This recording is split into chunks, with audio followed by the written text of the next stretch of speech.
Hey, what's up, gang? Another kind of different style of video today. I'm actually coming to you, the people, to ask for help. So, last tournament, the last regionals I just went to, I did fine. Wasn't super happy with my performance. There were some other factors playing into it, but we're not going to talk about that. You know, I talked about that in the prior video. I really want to do well in the Ultimate Cup this weekend. I believe on the 12th. Don't know the exact day. I think it's the Saturday. Whatever. I'm having some issues with deck building, and I'm not exactly sure the route that I want to take this deck. But I do know I want to take this deck. So I'm going to be posting this like everywhere I can, asking friends, asking randoms, asking Reddit even, God forbid, for help. So, for those of you that don't know anything about the deck, I'm really sorry. I'm not going to go into like any huge depth of what the decks want to do in like minuscule matchup by matchup, which changes the way you play a lot. I'm just going to give general, dense overviews of what I think these individualistic lists do, what matchups I think are going to be prominent, and how I favor into them with just the lists in general, as well as key cards in those specific matchups that I think I really need to go over fairly quickly. And I will obviously be posting this to Reddit with like another like brief description there, as well as like the notepad that I'll be showing, which I think will be a little bit too small because I don't want to like make it too big, but you'll be able to get a lot more of the quality there, as well as the itemized version of the lists there as well. Continuing.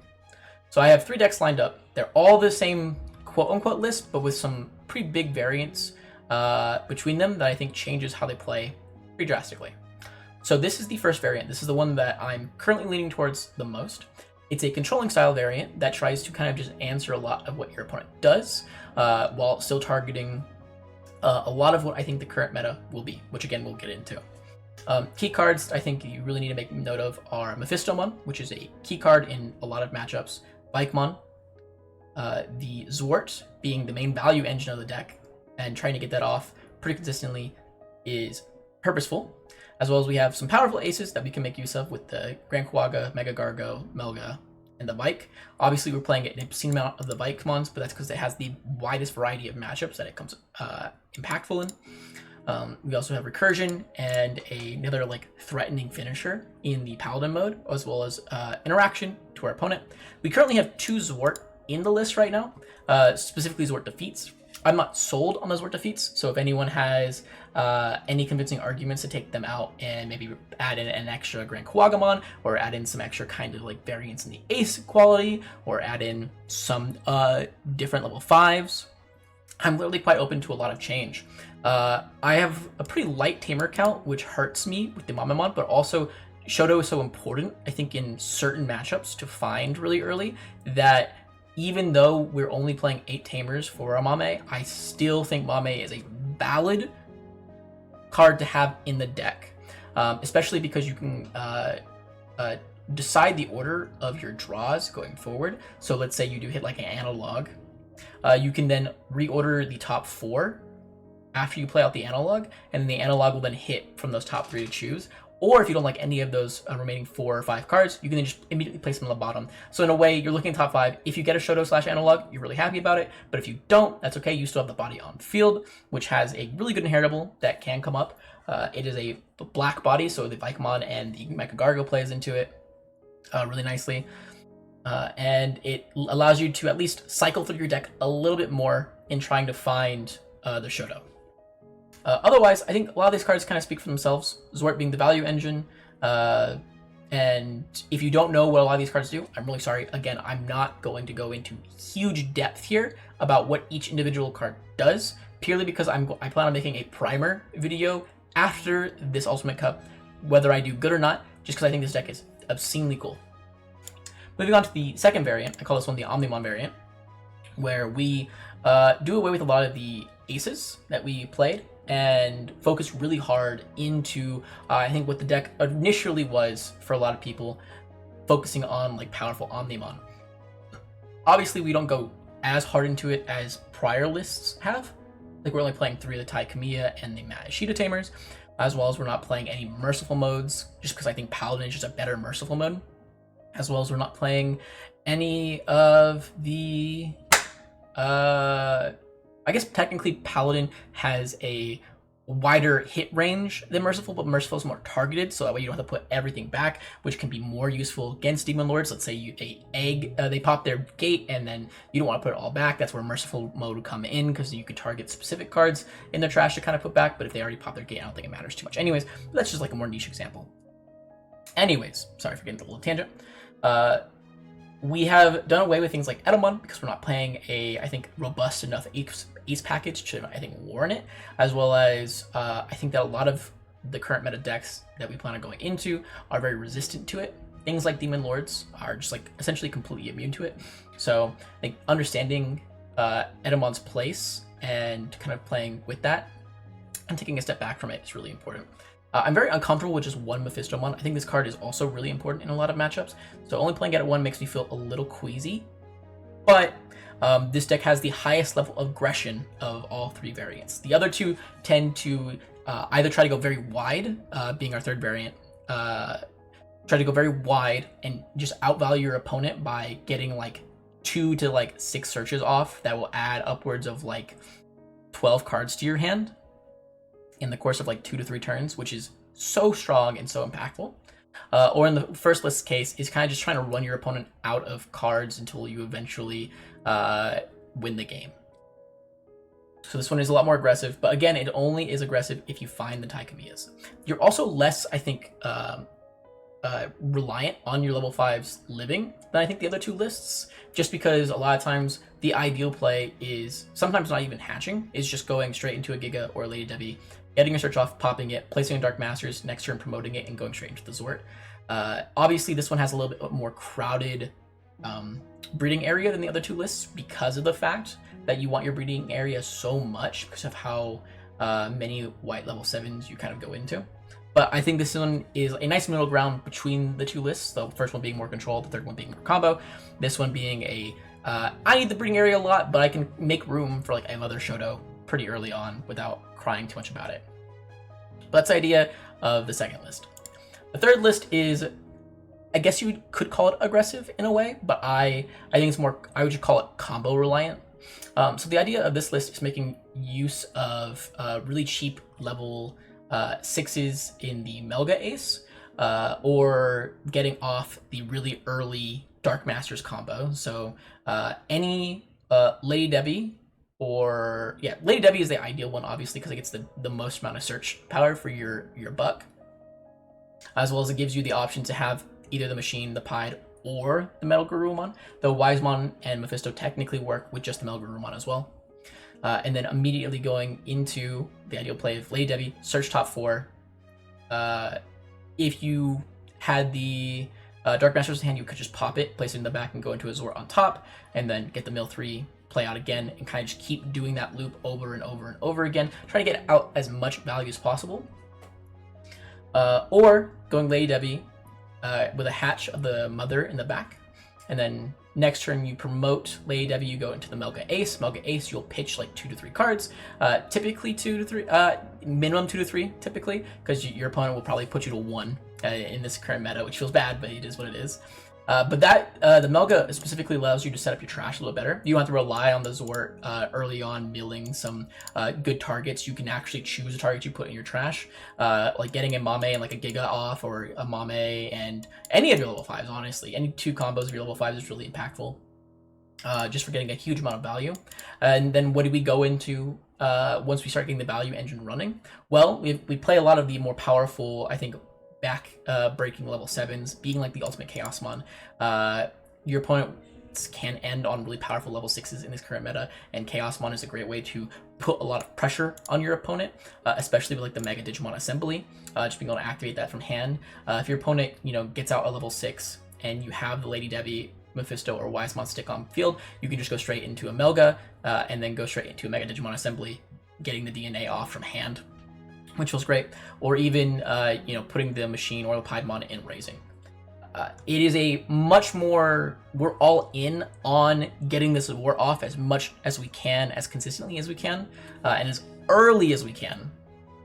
And as well as making use of, I think the really good level 7 engines that we have, being Ruin Mode or ultimate chaos that can make use of the free Evo into level 6 being the Melga. So that's the idea of the lists there. The most common matchups I expect to run into are these 5 decks. I'm thinking like 80% of the matchups I run into will be these 5, being Imperial Dramon, Ancient Garurumon, specifically the red base. I don't care too much about the blue base. The blue base doesn't hurt us as bad, but the red base gets to play really powerful cards like Crimson Blaze that really do hamper a lot of what we try to do. Dexterugumon, Takamikazuchi, and Demon Lords. So allow me to just go ahead and put this on screen real quick. I'm not sure how well you can see it in the video, but I'll just talk about it real quick. So we have some like favorable matchups, I think, in the top 5 decks that I plan on running into, but we obviously have some like lesser favored matchups as well. So just going over it from left to right, or I guess we could just go over it. We'll do it from top to bottom with the list itself, starting with Demons. Demon Lords, Shoto, Mephisto, Apocalypse, and Paladin, I think are the most and Vikemon are the most impactful cards to find the matchup. If you find a combination of those cards, you're usually pretty good. They're not going to kill you fairly quickly, and you have ways to kind of try and slow down their progress of actually getting important cards in the sources for their gates, or even interacting with the grave, which is like hard playing a Paladin can just be like a backbreaking thing that slows them down by like 2 to 3 turns, which is really good. But even that isn't necessarily enough. That's why you play cards like Vikemon, which prevent them from actually swinging with the Agudamon they play off the gate, which means they have to, if you Vikemon, essentially stun them for a turn unless they are able to get a guy out and then Digivolve on top of it with the, they have to go specifically into Lucamon Chaos mode, into another guy, into the Agudamon, in order to actually get the whole line going that would be able to swing.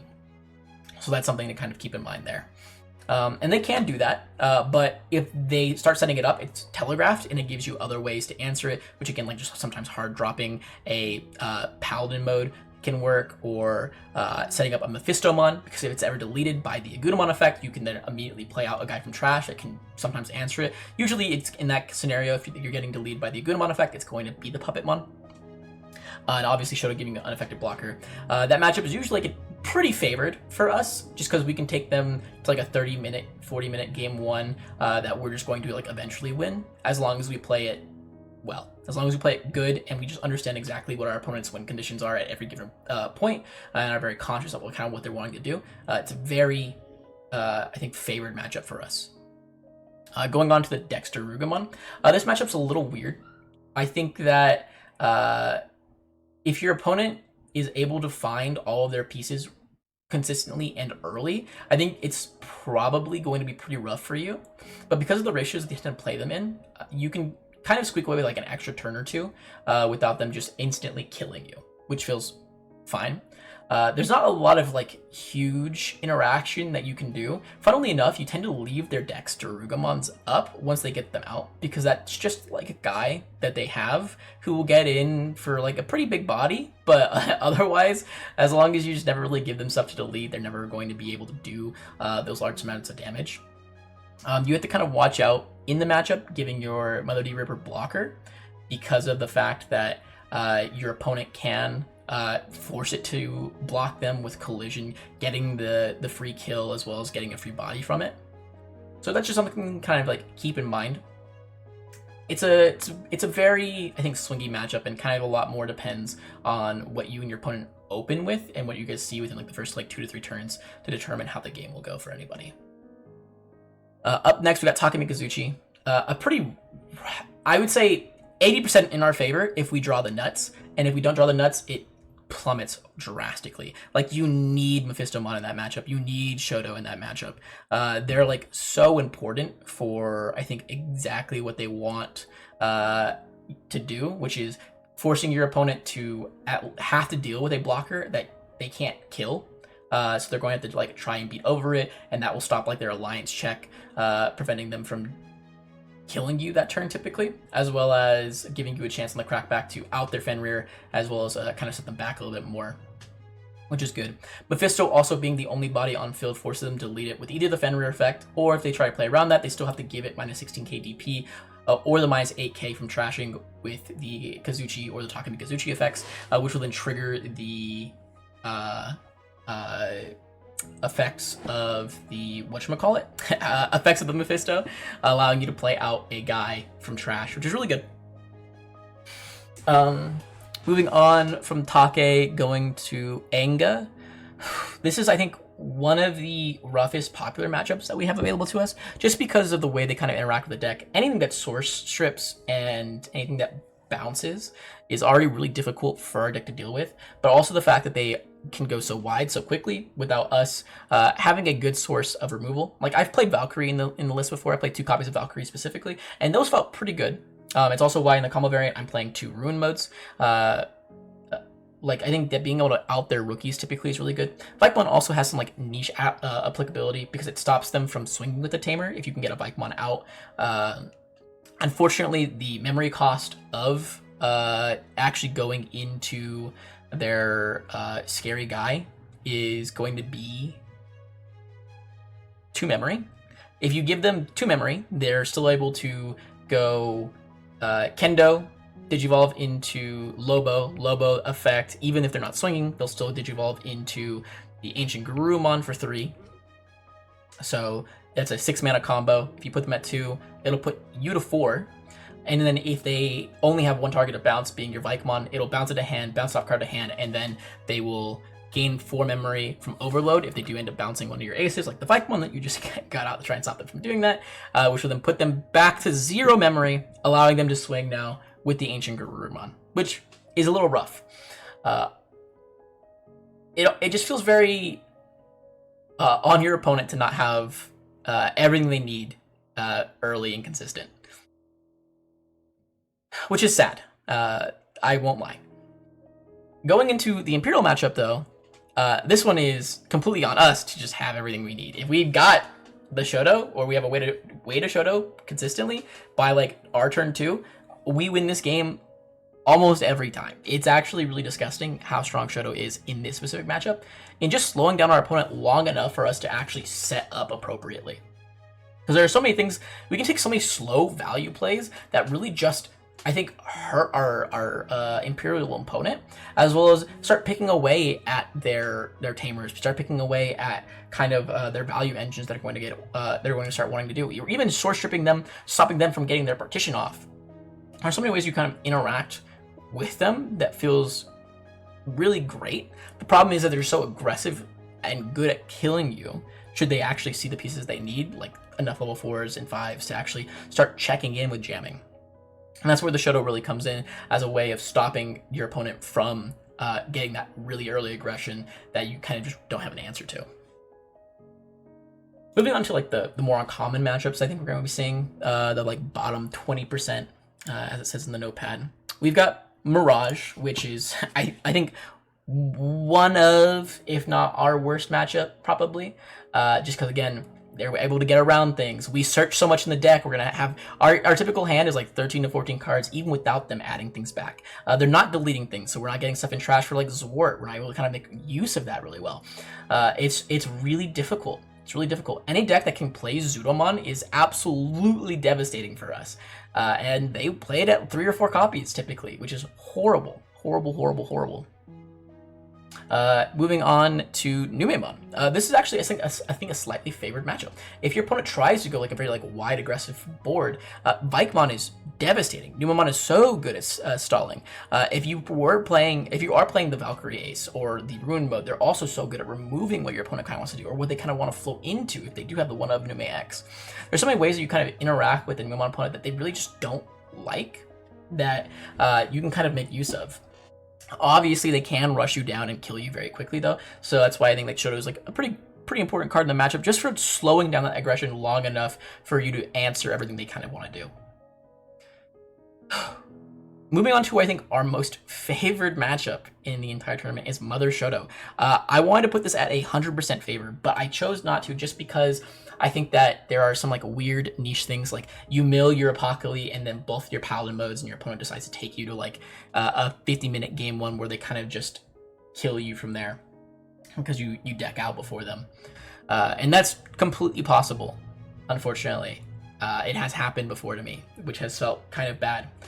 Or if they just have like, they set up like a really sick Quartz turn and you misplayed it. Like those are just options of ways that you can kind of lose.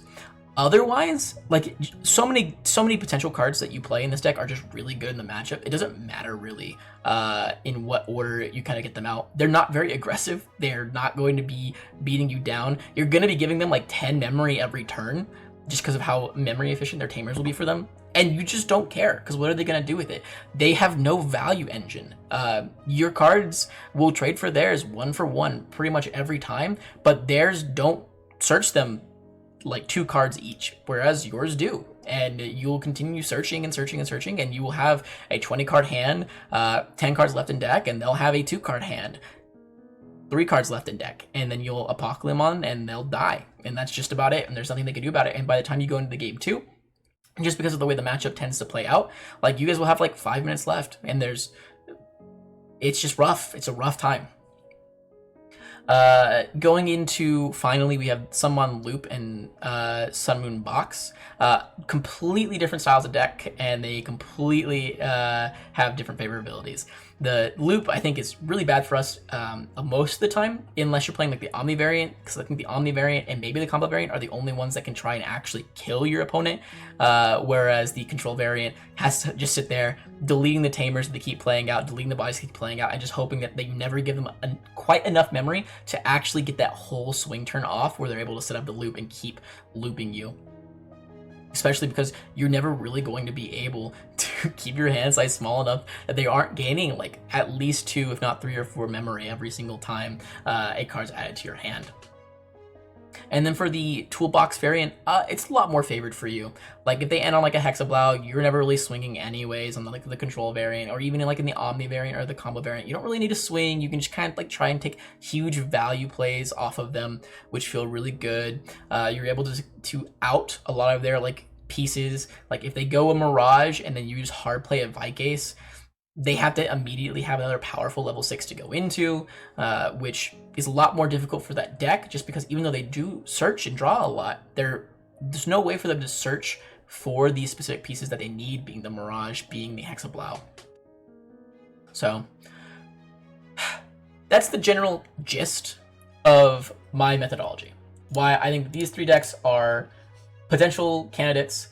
I'm just not certain on like tamer ratios. More tamers here, maybe more level 5s in a certain way, maybe more aces in a certain way here, like the types of omnis, the types of level 7s, like everything. There's so many things that can be changed in these lists that I really just am putting this out there as a, hey, if you guys have any cool ideas, please leave it in the comments, you know, DM me. I stream, I'm on YouTube, you know, please, by all means, get in the comments.